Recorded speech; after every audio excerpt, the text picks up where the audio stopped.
السلام عليكم ورحمة الله وبركاته. حبايب قلبي، ازيكم عاملين ايه؟ يا رب تكونوا كلكم بخير. تعالوا نعمل الليمون الجامد ده، الليمون السريع اللي انت هتعمليه وتجهزيه مفيش يومين هيكون مستوي معاكي ويطلع بالطريقة اللي انت شايفاها دي. شكله يفتح النفس، وطبعا داخل علينا موسم الشتاء، محتاجين الليمون المخلل ده جنب العدس وجنب الحاجات كده الحريفة شوية اللي احنا بنحب ناكلها. وفرصة الليمون المخلل، الليمون اصلا دلوقتي في السوق الليمون الاخضر اصلا سعره رخيص، يعني سعره 10 جنيه بس، فتقدري تجيبه وتقدري تخلليه كمان. تمام. فزي ما انت شايفه كده، انا بصي الليمون انا ده مخلل انا في يومين اتنين. انا حبيت اوريلك ان هو مستوي وزي الفل. بصوا منظره عامل ازاي، او بصي ليمونه كده تاكليها حلوه، يعني بصي مهريه، شكله يفتح النفس. هتاكليه وتعمليه في ثواني، مش هياخد منك وقت خالص. هنعمله بطريقة بسيطة وسهلة جدا، مش هيبقى صعب. يعني لأول مرة هتعمل ليمون هتعمله بالطريقة دي هيبقى سهل قوي عليها، لأن دايما بنستصعب الليمون. وما تعملوش كميات، لو انتوا بتزهقوا وانتوا بتعملوا الليمون كده ما تعملوش كمية كبيرة. يعني جربي الليمون في كيلو 2 كده وجربي. نجحت الطريقة كان بيها، ما نجحتش الطريقة معاكي خلاص ابدأي جربي أي مخلل تاني غيره، مفيش مشكلة. يلا تعالي دلوقتي أوريك الطريقة. انا حطيت ميه على النار، وطبعا كنت نقع الليمون كده شويه مده نص ساعه، وغسلته غسله حلوه، وحطيت ميه على النار وحطيت فيها الليمون بالمنظر ده. اديته غلوه على النار مش كتير، هو يا دوبك غلوه وتطفي على طول. تمام. هنا زي ما انت شايفه كده جبت المصفى بتاعتي وصفيت فيها الليمون. هو اصلا مجرد ما تديله الغلوه على النار هتلاقيه اتفتح معاكي وبقي بالمنظر ده. تمام. هنا ركنته كده على جنب خلاص بعد ما صفيته، واسيبه يهدى، وابدا بعد كده يعني اعمل في الخلطه بتاعتي. بس قبل ما اعمل الخلطه هبدا افتح الليمون نفسه. طبعا انت ليكوا حريه الاختيار، انا بفتحها نصين، ممكن تفتحيها 4 من فوق، دي حاجه ترجع لك، بس انا بفتحه نصين كده سريعا سريعا كده عشان اخلص من الكم اللي معايا يعني بسرعه، على حسب ما انا متعوده اعمله. تمام. هنا بفتح الليمون كويس قوي. هنا ابدا في الخلطه. انا بشرت هنا جزرايه كويس حلوه قوي كده زي ما انت شايفه. حطيت هنا دبس الفلفل، تمام، او هريسه الشطه. تمام. حطيت معلقتين كده كبار.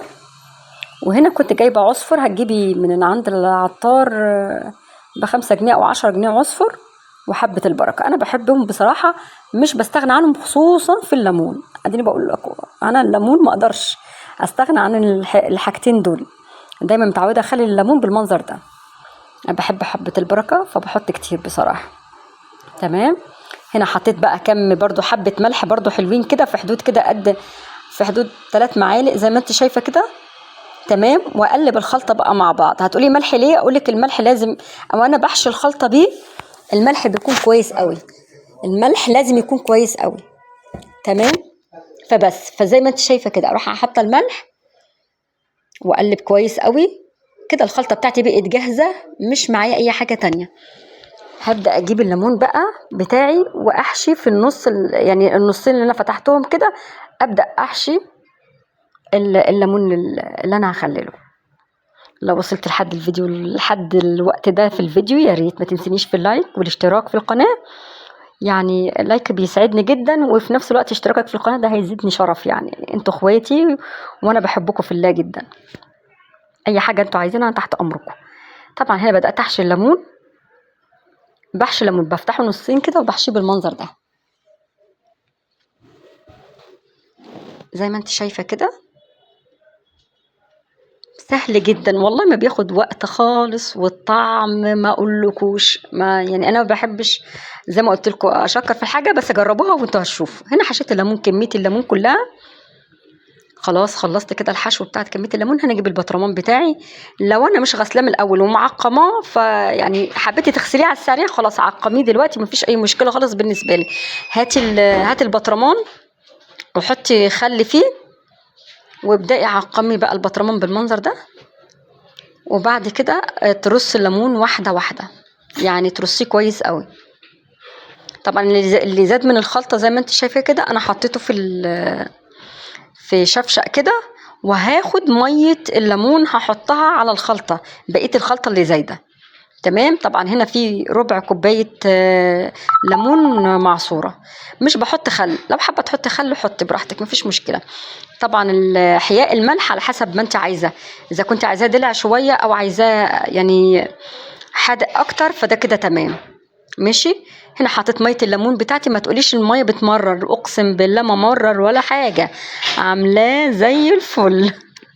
فمش ممرر على ضمانتي، اساليني انا مجرباه. دوبت الملح بتاعي كويس والخلطه والليمون اللي انا عصراه، ربع كوبايه ليمون على معصوره. تمام. وابدا بعد كده ارص البطرمان بتاعي، ارص الليمون واحده واحده. تمام. وانت بترصيه تخلي بالك كده ان ترص الرص كويس يعني. طبعا هنا حطيت زيت، اللي انا وريته لكم ده زيت.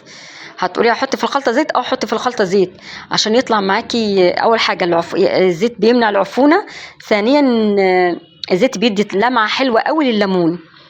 طبعا زيت زيتون لو عندك هيكون افضل يعني، لكن مفيش زيت زيتون عادي، زيت